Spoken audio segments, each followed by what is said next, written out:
Sa nakaraang kabanata, natapos tayo kung saan dali-daling lumabas si Lian Xiao upang tingnan ang sitwasyon sa kanyang divine artifact.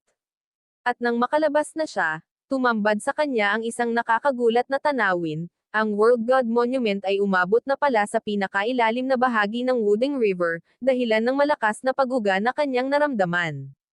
Gayunpaman, hindi pa rin daw normal ang nangyayari. Imposibleng ganoon na lamang maapektuhan ang World God Monument. Kaya inisip niya na baka may isang bagay sa ilalim nito na tinamaan ng kanyang divine artifact. At tama nga ang kanyang hinala, sa ilalim ng World God Monument ay natagpuan niya ang isang napakalaking tablet na may 4 na salitang nakaukit. Bukod pa rito, nagtataglay ito ng isang misteryosong aura na bahagyang nagpapabahala sa ating bida, kaya napaisip siya, ano kaya ito? Binasa ni Lian Xiao ang mga salitang nakaukit sa tablet. Nakasulat dito na ang Wuding River ay isa sa mga sikretong daan patungo sa nakatagong realm ng mundo. Ngunit sa kabila ng kanyang pagbasa, wala siyang lubos na naunawaan. Hindi niya ito makumpirma, lalo pat hindi gumagana ang kanyang divine sense. Matagal niya itong pinagmasdan, subalit wala siyang makuhang sagot sa kanyang mga tanong. Kaya't naisipan niyang kunin na lang muna ang tablet upang pag-aralan ito sa loob ng World God Monument. Subalit habang aabutin na sana niya ang tablet, biglang nabaling ang kanyang paningin sa isang mahinang liwanag na pumikislap sa malapit. Nang tingnan niya ito ng mas mabuti, napag-alaman niyang isa pala itong singsing. Agad na ginamit ni Lian Xiao ang kanyang origin power upang hilahin ang singsing papalapit, at mabilis naman itong napunta sa kanyang kamay. Mas lalo siyang nakumpirma, isa nga itong spatial ring. Ngunit ang spatial ring na ito ay hindi ordinaryo. Napakataas ng kalidad nito. Kaya't agad niyang inisip, marahil ito ay mula sa mga magulang ni Mei Dao, lalo pat tanging mga expert na may mataas na antas lamang ang maaaring magtaglay ng ganitong uri ng ring. Alam ni Lian Xiao na mahalaga ang singsing na iyon. Kaya naman agad niya itong itinago sa loob ng kanyang damit. Matapos iyon, lumapit siya sa tablet at hinawakan ito upang pakiramdaman kung kaya ba niya itong kunin. Nang matiyak niyang kaya naman niya itong buhatin, hindi na siya nag-aksaya pa ng oras. Buong lakas niyang sinubukang hilahin ito paitaas gamit ang isang espesyal na teknik. Sa kanyang ginawa, bahagyang gumalaw ang tablet, at agad itong nagdulot ng matinding pagyanig sa ilalim. Kasunod nito, kumapal ang alikabok sa buong paligid.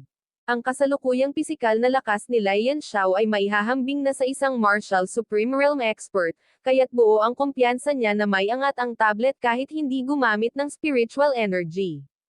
Ngunit sa hindi inaasahang pangyayari, nang malapit na niyang mabuhat ng buo ang tablet, bigla na lamang lumabas mula rito ang isang napakalakas na enerhiya. Lubos itong ikinagulat ni Lian Xiao. Kasabay ng pagsabog ng enerhiya, lumitaw rin ang isang matinding pressure ng tubig mula sa kailaliman.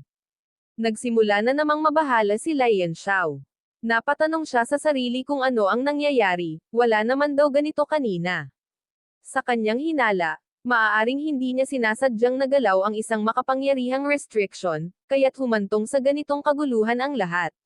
Nagpatuloy ang kaganapan. Lalong tumataas ang pressure at lumalakas ang puwersa ng tubig. Dahil dito, hindi na niya mahigpit na mahawakan ang tablet at tuluyan niya itong nabitawan.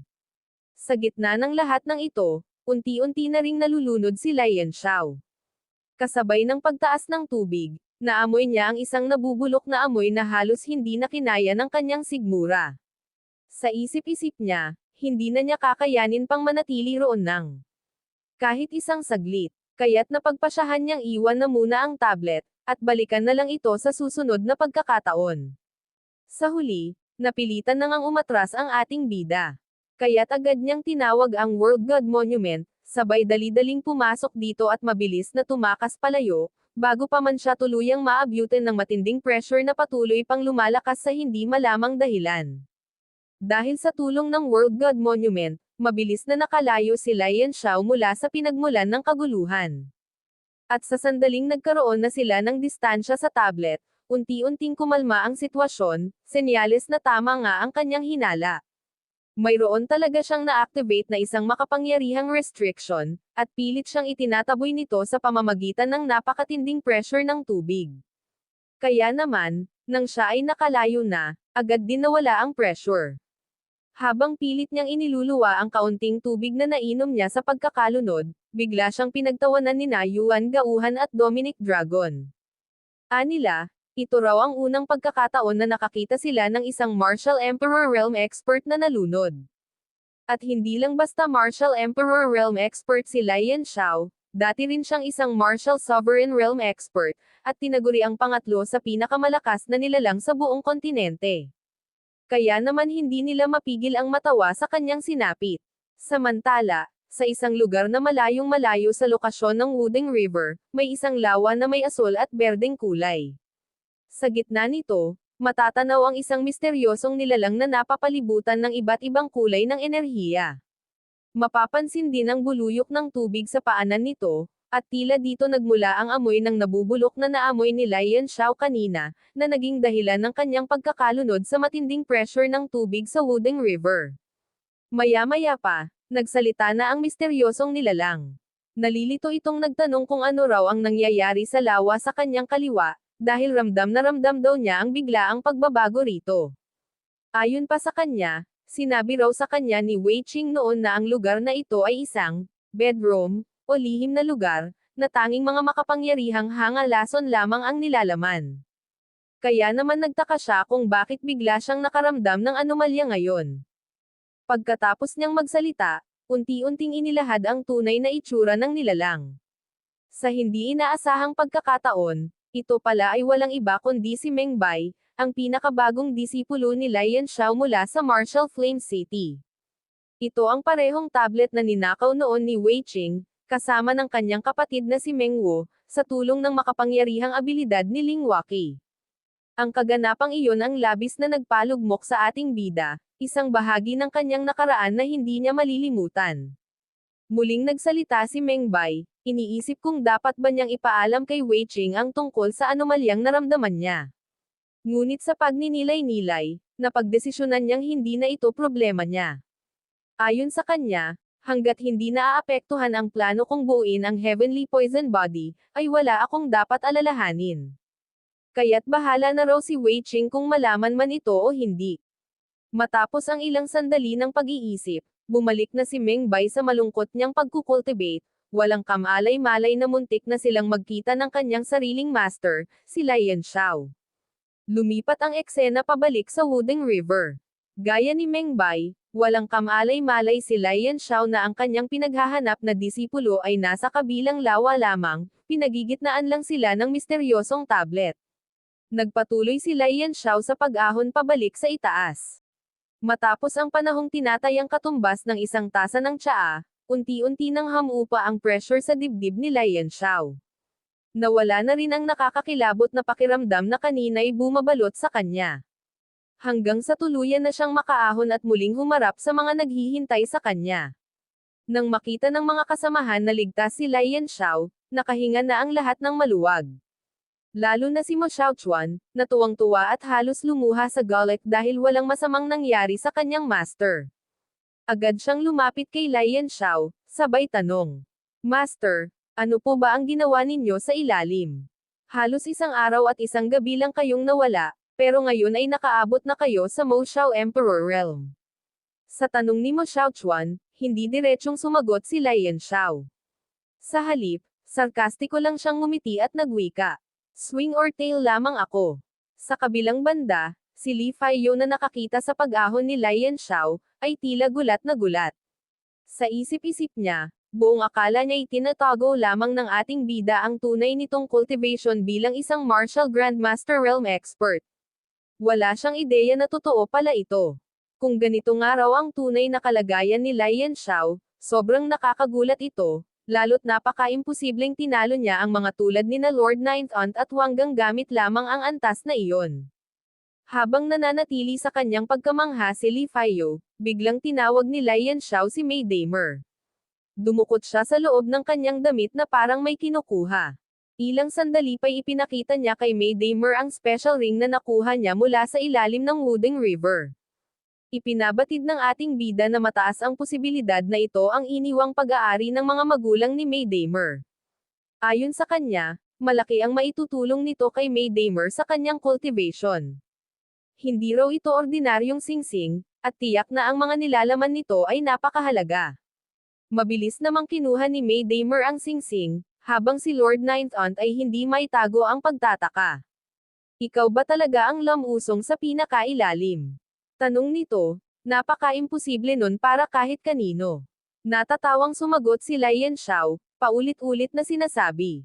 Swinerte lamang talaga ako. Hindi niya na raw kailangang sabihin pa ang buong detalye. Lumapit naman si Li Faiyo upang ipaalala ang isang mas mahalagang isyu, ang problema nila sa cross-region teleportation array ng Newton City, na kailangan nilang masolusyonan sa lalong madaling panahon. Ayon kay Li Faiyo, kasalukuyang inaayos sa agarang paraan ang array, at umaasa siyang matutulungan sila ni Mo Huayuan, na siyang kasama ni Lian Xiao. Napakunot-noo si Lian Xiao nang maalala ito, at agad siyang nagtanong. Ano na ang lagay nito? May alam ka ba sa progreso ng pag-aayos? Napangiti ng mapait si Li Faiyo. Base sa nalaman ko, sagot niya, napakahirap talagang ayusin ang cross-region teleportation array. Halos lahat na ng formation master sa buong Newton City ay tumutulong, pero mabagal pa rin ang progreso. Ngunit kahit ngayon pa lang, hindi inasahan ni Li Faiyo na may dala palang ganito kalakas na kasamahan si Lian Xiao.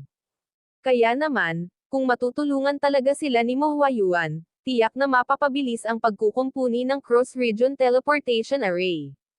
Agad na tumingin si Lian Xiao kay Mo Huayuan at tinanong kung maaari ba itong sumama sa kanila upang asikasuhin ang array. Walang pag-aalinlangang pumayag si Mo Huayuan sa kahilingan ng ating bida. Ayon sa kanya, gagawin niya ang anumang hilingin ni Lian Xiao, dahil utos daw iyon ng kanyang kuya, si Mo Xiaochuan. Nang marinig ito ni Lian Xiao, agad siyang napalingon kay May Damer upang alukan itong sumama rin. Ngunit bago pa man siya makapagsalita, biglang nagpresente si Lord Ninth Aunt. Ako na ang bahala rito, aniya. Kaya't hinayaan na muna ni Lian Xiao si May Damer na manatili sa May family. Bago tuluyang umalis, kinausap muna ni Lian Xiao si May Damer. Ninais niyang mapagaan ang pakiramdam nito, at pagkatapos ng ilang sandaling usapan ay nagpaalam na siya. Sa huli, umalis na siya kasama ang iba, patungo sa susunod nilang layunin. Sa pag-alis ng grupo ni Lian Xiao, bahagyang nakahinga ng maluwag si Lord Ninth Aunt. Sa isip-isip niya, mas mabuting manatili sa kanila si May Damer, upang mas mapalalim pa nila ang ugnayan sa ating bida. Bukod sa malaki ang utang na loob nila kay Lian Xiao, natatakot din sila na muling makalaban ito, lalo na ngayong nalaman na nila ang background ng mga kasama nitong labis na makapangyarihan. Pahabol pa ni Lord Ninth Aunt, kailangan din daw nilang tulungan si May Damer na makarecover, at mangyayari lang iyon kung mananatili ito sa piling ng May family. Kaya naman pinilit talaga niya na ito'y mapanatili sa kanilang panig. Pagdating sa Yasheng City, pagkaalis ng grupo ni Lian Xiao mula sa May family, agad silang nagtungo sa cross-region teleportation array ng Yasheng City, sa pangunguna ni Li Faiyo. Pagdating nila roon, sinalubong sila ng City Lord, na kanina pa pala hinihintay ang kanilang pagdating. Maliban sa City Lord, marami ring martial artists ang nagtipon-tipon sa paligid ng cross-region teleportation array, naghihintay sa maayos na pagkukumpuni nito. Kaya naman sa pagdating ng grupo ni Lian Xiao, agad na napunta sa kanila ang atensyon ng lahat. Bahagyang tumawa ang mayabang na City Lord Yang Ping, sabay sarkastikong tanong. Saan naman nagmula ang mga formation masters na inimbitahan ni Li Faiyo? Kasi sa pagkakaalam ko, nahanap ko na ang lahat ng kilalang Grandmaster Formation Masters sa buong Lofeng City. Agad namang ipinaliwanag ni Li Faiyo ang sitwasyon. Ayon sa kanya, ang mga ito ay mga kaibigan ni Young Master Yong, na nakasama niya sa Martial Exchange Pressure. Paglilinaw pa niya, hindi ito mga Formation Masters, kundi isa sa kanila ay isang 8th rank alchemist. Nang marinig iyon, kitang-kita ang pagkabigla sa mukha ng City Lord. Hindi siya makapaniwalang may koneksyon na naman ito kay Young Master Yong, ang misteryosong nilalang na noon pa'y bumabagabag sa kanyang isipan. Sa loob-loob niya, nakakaramdam siya ng dalawang magkaibang, ngunit parehong nakakatakot na aura mula sa grupo ng mga bisita. At sa pakiramdam niya, tiyak na hindi ito mga ordinaryong tao. Kaya naman, pinilit niyang maging mapagkumbaba sa pakikitungo sa kanila. Muling nagsalita si Lefayo upang ipakilala ng lubusan ang mga kasama. Bilang panimula, inilahad niya ang katauhan ni Mo Huayuan, na ayon sa kanya ay disipulo ni Lord Yuan Gauhan ng Alchemy Department sa Holy Region. Pagkatapos nito, isusunod na sana ni Lefayo ang pagpapakilala kay Mo Xiaochuan, ngunit bigla siyang napatigil, dahil sa malakas na sigaw ng pagkagulat mula sa City Lord. Habang gulat na gulat ang lahat, lumapit si Lai Yanxiao at mahinahong nagtanong. Ano na po ang kalagayan ng Cross Region Teleportation Array? Gusto ko sanang malaman ang progreso. Ngunit sa halip na sumagot, bahagyang nena si City Lord Yang Ping. Sa isip niya, wala sa lugar ang isang batang tulad ni Lai Yanxiao upang makialam sa mga ganitong bagay. Gayunpaman, pinigilan niya ang sarili. Alam niya na hindi basta-basta ang grupo ni Lai Yanxiao, at kahit ang tila inosenteng disciple nito ay maaaring mas malakas pa sa inaakala niya. Humarap ang City Lord Yang Ping kay Li Faiyo, at doon niya ipinaliwanag ang kasalukuyang sitwasyon. Ayon sa kanya, may ilang mahahalagang bahagi ng array na hindi pa rin naaayos, ngunit kung matutulungan daw sila ni Grandmaster Mo Huayuan, ay tiyak na matatapos na rin ito. Sa sinabi ni Yang Ping, mabilis na sumagot si Mo Huayuan. Huwag po ninyo akong asahan ng todo sa bahaging ito, ani niya. Hindi ako eksperto sa cross-region teleportation array, at kailanman ay hindi pa ako nakagawa ng ganitong uri. Biglang sumali sa usapan si Mo Xiaochuan, na may mayabang ngunit kumpiyansang tono. Wala kayong dapat ipag-alala. Hanggat naririto si Master Yon, walang problema ang hindi namin kayang lutasin. Agad naman itong sinuportahan ni Mo Huayuan. Ayon sa kanya, sa totoo lang, mas mahusay pa sa akin si Young Master Yon sa larangan ng alchemy art. Kaya kung sakali mang hindi ako magtagumpay, maaari niyo siyang asahan. Dagdag pa niya, titignan muna niya ang problema, at kung talagang hindi niya ito kayanin, kakailanganin nila ang tulong ni Young Master Yon. Napawisan ng malamig si City Lord Yang Ping sa narinig. Sa isip niya, yun. Siya ba ang sinasabi nila? Subalit, wala siyang sapat na kaalaman tungkol kay Young Master Yon, kaya't tinanong niya na lang. Nasaan na ba siya? Bakit hindi ko siya makita rito? Agad namang lumapit si Lefayo kay Lai Yanxiao, sabay sabing. Ito po ang Young Master Yon na tinutukoy namin. Ang nakita nyo noon sa Martial Exchange Pressure ay isang puppet lamang. Matapos ipakilala, sarkastikong bumati si Lai Yanxiao sa gulat na City Lord Yang Ping. Pagkatapos ay mahinahong humingi ng paumanhin. Patawad po kung may pagtatago akong ginawa noon. Lalong nanlumo ang City Lord sa kanyang narinig. Sa loob-loob niya, halos pagsabihan ko pa siya ng masama. Mabuti na lang at hindi ko siya nabastos noon, kung nagkataon, baka hindi lang ako ang napahamak, pati ang buong lungsod na pinamumunuan ko. Mabilis na nagpakumbaba si City Lord Yang Ping at buong galang na nagpasalamat. Lubos akong nagpapasalamat na narito si Young Master Yon upang tumulong sa pag-aayos ng teleportation array. Matagal na itong sakit ng ulo simula nang ito'y masira.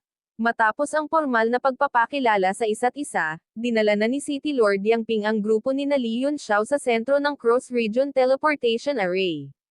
Doon ay sinalubong sila ng napakaraming Formation Masters, lahat ay nagbigay ng galang sa pagdating ng mga bisita. Makalipas ang ilang sandali, nagsalita ang isang matandang lalaki na nasa gitna ng mga masters. Buong galang siyang yumoko kay Mo Huayuan, bilang pagbati at pagrespeto sa isang kilalang Grandmaster Alchemist. Agad namang tinanggihan ito ni Mo Huayuan, sabay sabing. Parehas lang tayong 8th rank Alchemist. Hindi mo na kailangang gawin yan. Ngunit may katwiran ang matanda. Ako po'y isang ligaw na 8th rank Alchemist lamang. Hindi ako maihahambing sa inyo, isang disipulo ni Lord Yuan Gauhan. Dapat lang po akong magpakumbaba. Dagdag pa niya. Sa katunayan, ito rin ay pasasalamat ko kay Lord Yuan Gauhan. Noong minsang mapadpad ako sa Holy Region, nagkaroon ako ng pagkakataong makinig sa isang lecture niya. Malaki ang naiambag niyon sa pag-abot ko sa ganitong antas. Nang marinig iyon ni Mo Huayuan, nabuhay ang kanyang interes. Mukhang gusto pa sana niyang makipag-usap ng mas matagal sa matanda. Ngunit biglang pinutol ni Lian Xiao ang usapan. Pasensya na, pero may mas mahalaga tayong dapat tapusin kaysa sa mahabang kwentuhan. Sa ginawa ni Lian Xiao, kapansin-pansin ang pagkainis sa mukha ng matandang master. Bilang isa ring 8th rank alchemist, mataas ang respeto ng iba sa kanya, at bihirang-bihira ang nangahas na putulin siya habang nagsasalita. Ngunit bago pa man siya makapagsalita, sumingit si Mo Huayuan at mahinahong nagpaliwanag. Mas mainam na unahin muna natin ang mahalagang bagay. Kailangan nating matapos ito agad, lalo't kailangang makaalis ng grupo sa lalong madaling panahon. Hindi na pinansin ni Lian Xiao ang matanda at tahimik lamang na sumunod sa paanyaya ni City Lord Yang Ping na magtungo muna sila sa Great Hall upang doon na lamang hintayin ang magiging resulta ng pagsusuri ni Mo Huayuan sa Cross Region Teleportation Array. Gayunpaman, kahit pinipigilan ng lahat ang kaguluhan, hindi pa rin napigilan ng matanda ang kanyang pagyayabang at pangiinsulto sa ating bida, na siya namang naging dahilan upang magpintig ang tainga ni Mo Xiaochuan sa galit. Namula sa sobrang galit si Mo Xiaochuan. Ngunit, sa isang salita lamang ni Lian Xiao, agad na napigilan ang kanyang pag-atake, patunay kung gaano kalalim ang respeto at pagsunod niya sa kanyang master. Sa puntong iyon, naging malinaw kay City Lord Yang Ping na si Lian Xiao ang tunay na pinuno ng grupo, at lalong lumalim ang kanyang interes sa tunay na katauhan ng binata. Habang naglalakad sila, patungong Great Hall, palihim niyang sinenyasan si Li Faiyo, hudyat upang tanungin nito ang totoo. Sino ba talaga ang batang yan? Ngunit kahit si Li Faiyo, walang ideya sa likod ng katauhan ni Lian Xiao. Napailing lamang siya at mapait na sumagot. Wala rin akong alam. Hindi naman naniwala si City Lord Yang Ping. Para sa kanya, tinatago lamang ni Li Faiyo ang totoo. Kaya't patuloy itong tumingin ng masama sa kanya, waring sinisisi siya sa hindi pagbibigay ng impormasyon. Sa huli, tinitigan ng matagal ni City Lord Yang Ping si Li Faiyo, bago lumapit kay Lian Xiao at tuwirang nagtanong. Saan mo balak magtungo gamit ang Cross Region Teleportation Array? Agad naman itong sinagot ng ating bida. Sa kaparehong lugar kung saan pupunta si Li Faiyo. Kasama niya ako sa pag-alis. Mas lalong nagduda si City Lord Yang Ping. Nang marinig ito, muling nabuo sa isipan ni Yang Ping na niloloko lamang siya ni Li Faiyo. Kaya't sinulyapan niya ito muli at palihim na sinenyasan, para murahin. Samantala, wala namang ideya si Li Faiyo na pareho pala sila ng destinasyong pupuntahan ng ating bida, kaya't agad siyang lumapit at nagtanong. Totoo ba to, Lian Xiao? Talagang balak mong magtungo sa Songyang City, kagaya ko? Agad na ipinaliwanag ni Lian Xiao ang kanyang dahilan. Aniya, narinig ko na magkakaroon ng Merchant Alliance Tournament sa Songyang City, at gusto ko lamang sanang makita iyon. Idinagdag pa niya, kung ayaw mo akong samahan, ayos lang. Pupunta akong mag-isa, at huwag kang mag-alala, hindi ko ipagkakalat na kilala kita. Sino ba naman ako? Isa lamang hamak na cultivator. Napabuntong hininga si Li Faiyo sa narinig. Sa dulo, malugod niyang tinanggap ang ideya na sasamahan siya ni Lian Xiao. Kung ganon, ikinagagalak kong makasama ka sa pagbisita sa Songyang City, aniya. Ngunit bago pa tuluyang magdesisyon, nagbigay siya ng isang tanong, halatang may pangamba sa kanyang tono. Ngunit gusto ko lang malaman, totoo bang manunood ka lang ng tournament? O may iba ka pang balak na hindi mo pa sinasabi? At dito na muna nagtatapos ang kabanata na ito, abangan ang susunod na kaganapan.